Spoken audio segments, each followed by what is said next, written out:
right now. Number 109.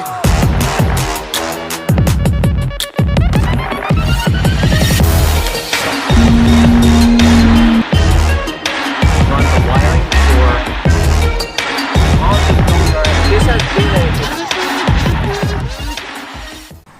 What's up, you guys? Welcome to another awesome video. And today we are actually not working on a project, but we are making something different. I have a lot of people asking me, hey, how do you go and inspect a DC5? Like, what do I need to know in order to purchase one? What do I need to look out for? The ins and outs of these cars. I can actually relate to you guys because when I was buying this specific car, I was looking for a clean example, something that didn't have too many miles and in fair condition on the exterior. If it had mechanical issues, I was willing to put up with it, but obviously you guys have different budgets, different tastes, and different goals. Luckily, I'm here to help you guys out and pick out a really clean one if you are in the market for one. Alright guys, so the first thing you're going to look for is a clean title, accident-free DC5. That's going to give you a peace of mind that this car hasn't been through accidents and a bad history. Obviously these cars are getting older, so many of them have been in accidents, so visit pages like Carfax. That way you can look deeply into the history of it and find yourself a very nice one. Looking in the surface, it's hard to actually notice if a car has been in an accident. Using those kind of pages will give you a basic idea of a car's history. So make sure you use them to your advantage because they're very, very helpful.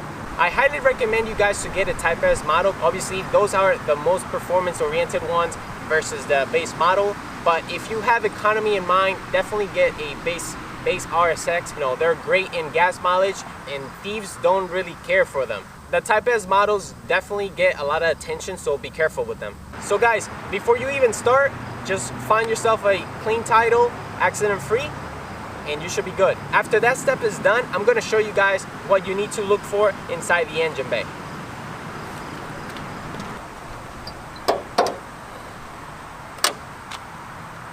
So we are underneath the hood, and the next thing that you need to check out before you move on to anything else is compression test the engine.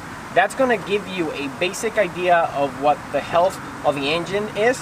These cars obviously get abused because they are Type S models. It is a performance car, so Hondas are notorious for low compression, oil consumption, and so on. So make sure you get a nice accurate reading across the board between cylinder 1 and 4. You can get a compression tester right at your local store. They're very inexpensive. They're around $40, so I highly recommend you guys to bring one, whatever the car is that you're checking out. So make sure you do the compression test while it's warm because that's going to give you the most accurate reading. Another thing that you need to check out for is oil consumption on it. I'm going to give you another tip that you may be able to use, but it's really hard to find a car that doesn't consume oil. These cars do consume oil by nature, so you don't worry too much about it. So let's move on to the next one. Alright guys, so after you're done checking out the compression test, you're going to check out all the panels. All the panels should have the original bin sticker on them. And if it doesn't, obviously that panel was replaced at one point in time. But you're going to find a sticker in every single panel, even the front bumper, the fenders, even the hood. So check out all the panels all around the car. And if the original bin matches all the panels, that means that the car has not been in an accident, or at least that panel has not been replaced by an aftermarket panel. Let me show you exactly what I'm talking about. So let's say you open the door, you should find a bin sticker like this. I'm not gonna show you my VIN, but at least you can find a sticker like that, and it should be located in the quarter panel, should be located in the hatch. Everywhere that you look at, really, you should find a sticker. You see the hatch up here that has a sticker, the bumper has a sticker. You can find that sticker everywhere. One right here, one in the door, and the fender as well. So you can see it right over here, right there. But yeah, just make sure all the bin stickers are on it, and you should be good. So another big issue with these cars is rust. Obviously, people that are from the south don't have this issue, but most of these cars are all over the United States, so make sure you're looking out for rust, and I'll show you exactly the locations of that. A very hidden spot that these cars tend to rust, it's right in that spot right there. Right here, dirt tends to accumulate. With dirt, there's salt and water and moisture, so right about here where the steering rack is, you're going to check that out and make sure that's not rotted. Make sure that's not rotted in that side either. So yeah, in the engine bay, that's pretty much it. Moving on to the side here, let me close this door. So the next spot is actually directly right here. If you look out underneath, there's a plastic piece about 4 inches long. That tends to accumulate moisture, salt and grime from the road, and the floor pan tends to rot. That goes for both sides, so make sure you check those corners. So the next spot for water damage will be the trunk.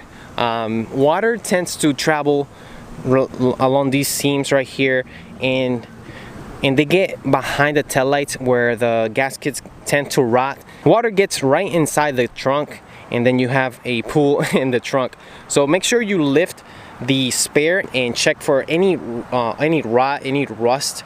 Most of the RSXs have that damage, but most of it is actually surface. So make sure it's not completely rotted, and if it's just surface, you can clean it, you can scrub it and recoat it, and you should be good. The next obviously is the taillights.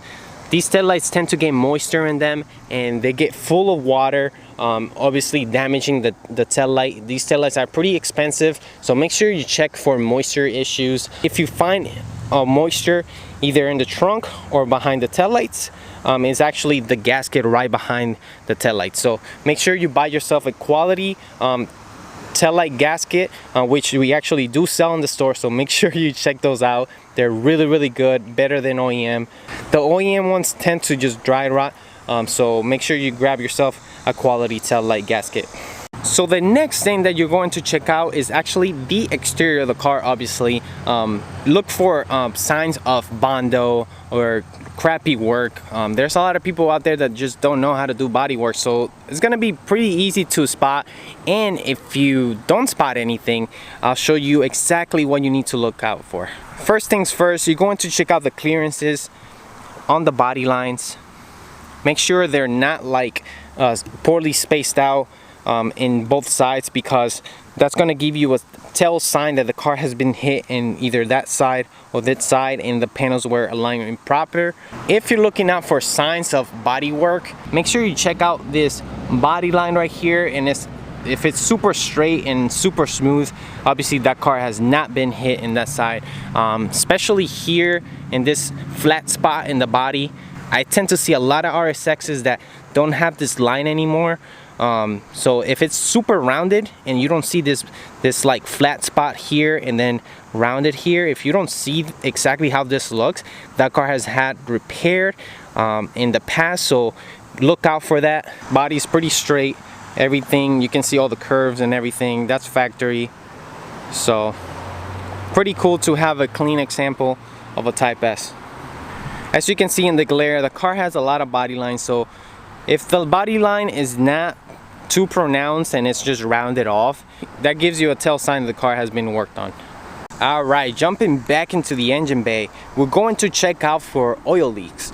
The valve cover tends to leak because these gaskets underneath this valve cover, obviously they tend to get old and they just leak. So look out for any leaks along the seam there, and especially right in the back of the engine. They tend to leak right behind here. Another awesome pointer that I want to show you guys is the cleanliness of the engine. So if you take out the valve, or at least the oil cap out, you should be able to look inside and see if you know, if you see a lot of like oil stains right inside the metal. So it's very easy to spot a car that has not had its oil changed too much. this is just a quick pointer and observation that I've seen in other RSXs. This one, when I bought it, it was super clean inside. When I did the K28 swap, that was even cleaner. So make sure you check that out because it's very important to get a clean Type S engine. Another tip I want to show you guys is oil burning. Yeah, that's right. These cars tend to burn a lot of oil, and some of them just smoke a lot. A nice tell sign that you can see is this: if it has a lot of like black built up in the bumper. You can check out underneath here. Obviously this car does not burn oil at all. And another thing that you can do is just rev it and make sure there's not like black smoke or bluish white smoke coming out of the engine.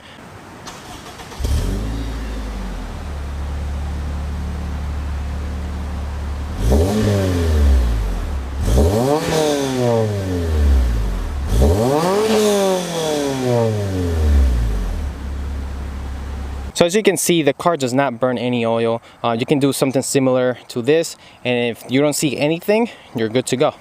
All right, moving into the interior of the car, we're going to check out the seats. We're going to check out the carpet.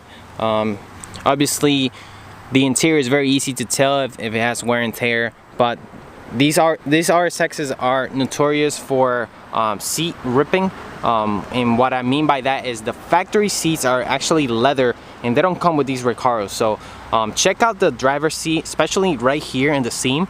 They tend to rip, and you know, obviously that's costly to repair, or you know, you can always replace them with a Recaro seat, especially right here in the driver side. You know, check out the carpet, you know, the door panels. There's, you know, they tend to get a lot of like foot marks there and whatnot, so check that out. Check for rust right here and along the edges. All right, boys, so moving into the interior, we're going to check out the shifter, how the transmission feels when it's not running. Sometimes these cars tend to be crunchy when it's cold and whatnot, but you can actually feel when the transmission's going in smooth. One of the biggest things that we're going to check for is the second gear grind. So that means going from first to second, it should be super smooth, and you should not be feeling any crunchiness or whatnot. But these cars have the tendency of feeling like that, so check out for that because that's a very expensive fix. Another issue that these cars have is third gear pop out, and that could be remedied by changing the transmission fluid with a very high quality one, and we do offer that in the store, so make sure you check that out. Many people have solved that issue with just changing the transmission fluid. Just sitting here, guys, we're going to check out for the lights. Make sure these control panels right here are not out. They have the tendency of being burnt out, obviously, because this car is over 10 years old. So make sure you check all the bulbs behind there. It should be red all the way across. All the panels, all the knobs and everything should be lit up. Check out for the CMC, the clutch feel. Make sure it's not just going right into the floor. Make sure it's super smooth without even turning on the car. Check out for any slack, any clunkiness happening on the steering wheel when it's not running. But sitting here, guys, you can check out a lot of things here. So take your time. So the final step is actually taking the car for a drive. So I'm gonna take this car for a drive and I'll give you my impressions.